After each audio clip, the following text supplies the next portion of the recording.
Okay, so as you can see, we've now put the trim around there, and although we've still got to put the glass in, it's all done in. So but we put some blue tarp up on the top. You can't see it at the moment, but it doesn't quite come out on this end, but you can see it along here. We put some blue tarp in up there, which will keep the water out of it now until another dry day when I can get up there and bitumen it. Anyway, I'll see you in a bit. Hiya guys, welcome to day 5 of this build. As you can see, we've got a tarpaulin on the roof at the moment, and yet again it's raining, but due to constraints with time and everything else, we just have to get on with doing this roof because it's starting to come through the play. So what I'm going to do today, we're going to put some bitumen down on the roof, and then we'll felt over the top of that. I know it's ideal to have a dry surface to put the bitumen down, but we're going to just rub it down with some towels for the sections. But once the bitumen's on the roof anyway, it's not a problem because that stuff is waterproof. So that's what we're going to do this morning. There's no glass in the windows. I'll show you where now. In this one here, and behind where the door is open. The reason being, I don't know if you recall, I stated that these were recycled windows and doors. Well, the place we got them from provided the wrong opening windows. They were about a foot too long, and obviously when my parents picked them up, they didn't notice. So we've got to wait for those to be open for us to. I'm saying open. It's from some guy who sells recycled windows, but obviously we've got to wait for him to be available for them to be able to get their windows and stuff sorted. So I'm seriously hoping he's got them for these frames, or I'm going to be very annoyed because the shed's been built around them. So obviously you can see now as well where we've trimmed out around the windows as well. So hopefully that'll all sit nice there. So it's a job now in the rain, unfortunately, but we're just going to hack on, and we're going to get this done. We've cut the felt ready, so all we have to do is get up there, put some bitumen down on the roof, and roll the felt out, and then once that's done we can tack it all down, and away we go. Anyway, I'm going to leave you running for a little while, and you can just see what I'm up to, but you know, I'm not going to leave you there all the time. I may have to blur out these windows if anybody's wandering around in them of next door, but if that's the case, I'll just blur them out. But they've got blinds in, you can't really see a lot, so we should be okay. Right, let's get on with it.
Okay, so we've now tacked all the felt down, you know, sort in a sort of fashion.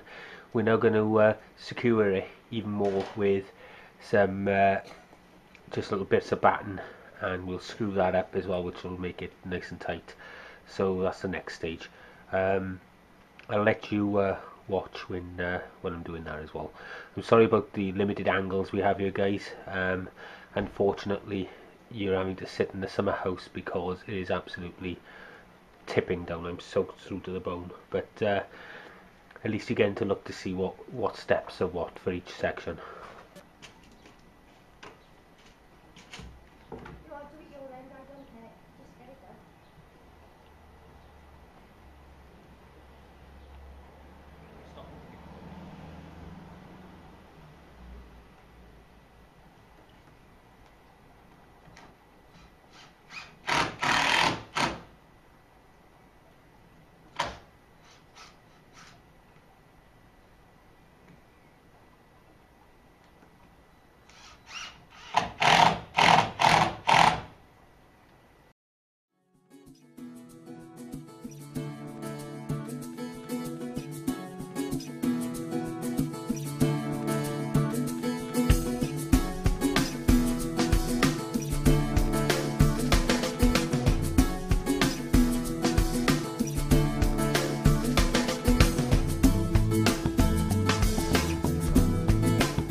So here we have just the roof of the shed.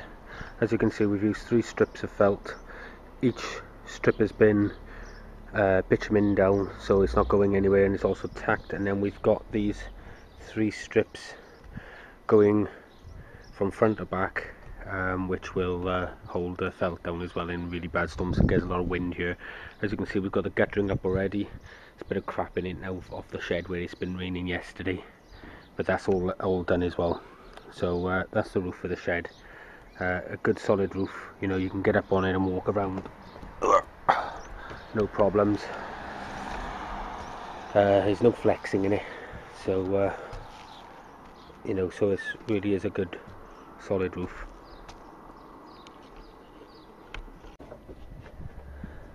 Okay guys, so as you can see, the glass is in. We've had a bit of a nightmare, to be honest with you. First thing, this first window here, we didn't have any of the correct beading that we found out later on. Remember I explained earlier on we've had a problem with them, and originally we had the wrong beading for this window and the wrong opening doors for that window. So she went back to where she got them from. Unfortunately, they didn't have them. So I managed to cut down some old beading which did fit this window, and that's in. However, this window we had no beading at all and no opening doors. So what I've had to do is turn the window around, take out the gaskets and silicone it in. So at the moment, I'll turn you to it and just see if I can zoom you in. You'll see it's a bit of a mess as far as all the silicone goes. We're going to leave that dry and then we'll cut that to trim, but we've had to give a big bead like that just so that it seals. And then on the inside we've cut down some 2x1 and we've screwed it through just to keep with the whole fitting. So what we're doing now is we're putting corner boards in the front and the side. So we'll actually create a corner down here which will prevent any rain coming in the joint. Even though the joints are tight, it's just one added sort of feature which we're going to do. So hopefully it should all be good when it's finished. Anyway, I'll come back to you in a bit. Right, okay, well, as you can see now, we've got all the corner boards in. Same down there, and same here as well, look. So we got good joints on the corners, so that'll just protect any water movement. Like I said, we've had to do a bit of a botch job with the silicone on this to get it to dry. Once this goes off properly, we'll trim it, and then we'll get all the silicone off. The glass and windows and door and everything all need a good clean because they're absolutely filthy, as you can see. But other than that, guys, this build is now completely finished. I just need to clean up all the mess that I've made, as you can see. But the good thing is, like I said, it's now done. It just needs a damn good clean. All these plastics and stuff like that need a good clean. And if I come on the inside, it's a bit dark in here, I know, but you know, it's a decent build. Again, like I said, we had to get by with glass that wasn't for these windows originally, but so that's why this one is frosted. But it doesn't matter because the washing machine, tumble dryer is going to go over there anyway, so it's not going to be an issue. But that's it, guys. So the shed's built now, so you can get in here and store stuff and things. It'll be wired in now. She's got an electrician coming to wire it in from the house, and then they'll send the wire up to the summer house up there as well. But once it's wired in, I'll put a bit of insulation in there, and I'll plasterboard the inside for her as well, and then she can put her cabinets and stuff like that in. So that's the shed build completed.